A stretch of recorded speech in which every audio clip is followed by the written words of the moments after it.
किसान साथियों, अगर आप भी अपनी गेहूं की फसल में पहली सिंचाई करने वाले हैं और पहली सिंचाई में आप पहला यूरिया का प्रयोग करने वाले हैं, तो आपने बिल्कुल सही वीडियो पर क्लिक किया है। आज की वीडियो में किसान साथियों, हम आपको बताएंगे कि आपको गेहूं की फसल में पहली यूरिया के साथ में क्या क्या मिला करके डालना चाहिए, जिससे आपकी गेहूं की फसल बाकी अन्य किसान भाइयों की गेहूं की फसल से अलग दिखे। आपकी गेहूं की फसल में इतना शानदार कल्लों का फुटाव हो कि आपका पूरा खेत गेहूं की फसल से भर जाए। आपकी गेहूं की फसल एकदम हरी भरी बनी रहे और ग्रोथ जोर शोर से करे। और किसान साथियों, आप अपनी गेहूं की फसल से रिकॉर्ड तोड़ उत्पादन लेना चाहते हैं तो आप इस वीडियो को शुरू से लेकर अंत तक पूरा जरूर देखिए। सबसे पहले किसान साथियों, आप जानते हैं कि गेहूं की फसल में हमें पहला पानी, पहली सिंचाई कब करनी चाहिए।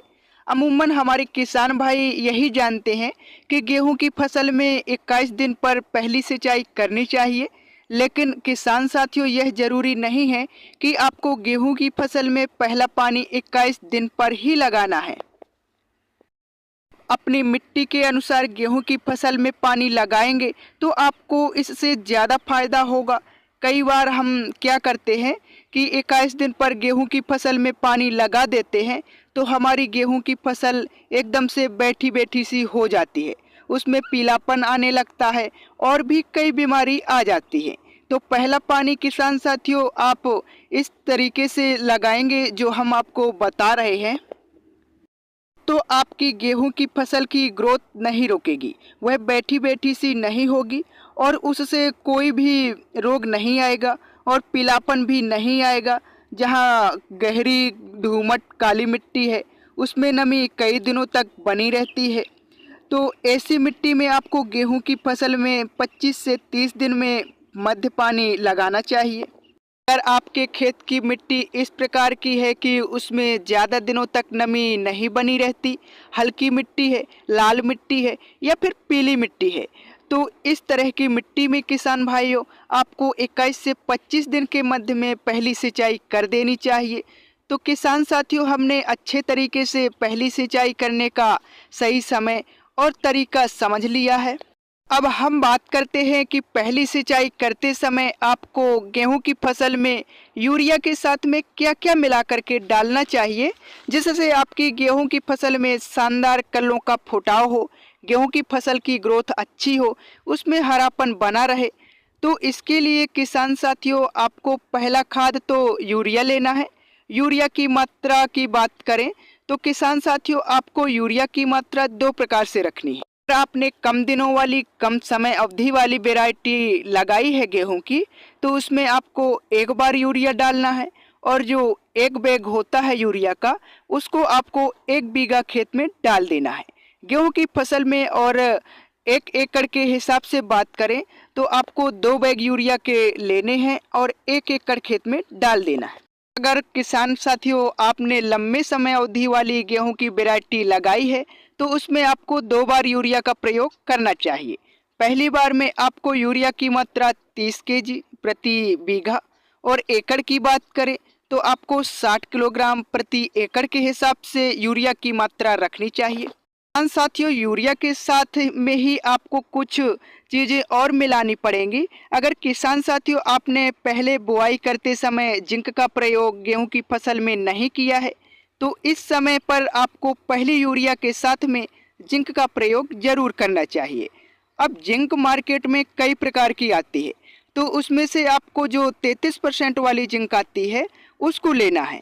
उसकी मात्रा की बात करें तो आपको 7 से 8 किलोग्राम लेना है प्रति 1 एकड़ खेत के लिए।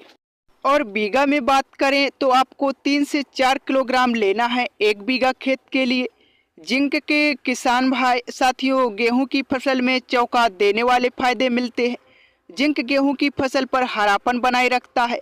पत्तियों की नोक पर जो पीलापन आता है वो जिंक की कमी से आता है। और भी बहुत सारे फायदे हैं गेहूं की फसल में जिंक के।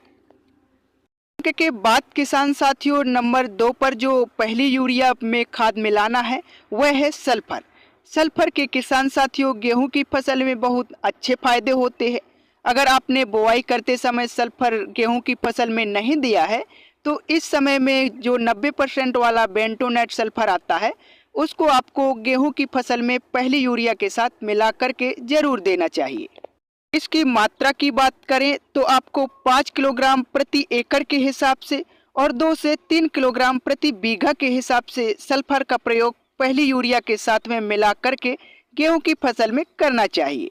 गेहूं की फसल में किसान साथियों सल्फर के कुछ मुख्य फायदों की बात करें तो यह आपकी गेहूं की फसल में फंगिसाइड का काम करता है। सल्फर के किसान साथियों गेहूं की फसल में बहुत सारे फायदे होते हैं, तो इन दो खादों को किसान भाइयों यूरिया के साथ में मिला करके प्रयोग जरूर करना है। अब किसान साथियों ध्यान दीजिएगा, आपको इन सभी खादों का प्रयोग कब करना है यह जानना बहुत ज़्यादा जरूरी है। कई किसान भाई हमारे पानी लगाने के बाद में इन खादों का प्रयोग करते हैं, तो ऐसा आपको किसान साथियों भूल कर भी नहीं करना चाहिए। आपको हमेशा ही पानी लगाने से पहले गेहूं की फसल में सभी खाद उर्वरकों का प्रयोग करना चाहिए, क्योंकि किसान साथियों अगर आप पानी लगाने के बाद में इन सब खाद उर्वरकों का प्रयोग करेंगे तो यह आपकी गेहूं की फसल की जड़ों तक समय पर नहीं पहुंचेगी, जिससे आपकी गेहूं की फसल में कई दिनों बाद इन सभी खाद उर्वरकों का असर होगा।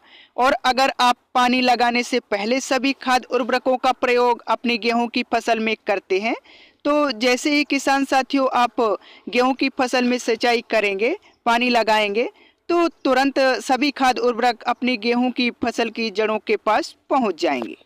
फसल जो है इनको तुरंत ग्रहण करने लगेगी, जिससे आपको इनका रिजल्ट जल्दी ही फसलों में दिखेगा।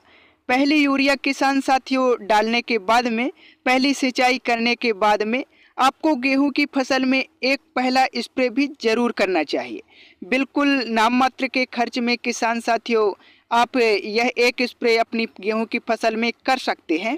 स्प्रे में किसान साथियों आपको लेना है जिंक सल्फेट 33% वाला 800 ग्राम, मैग्नीज सल्फेट 300 ग्राम, बोरोन 100 ग्राम और फेरस सल्फेट 500 ग्राम।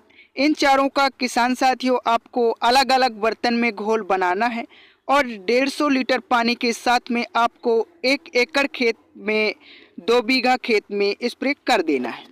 स्प्रे करने के 5 से 7 दिन बाद किसान साथियों आप अपनी गेहूं की फसल को जब देखेंगे तो उसमें आपको एक अलग सा ही परिवर्तन नजर आएगा।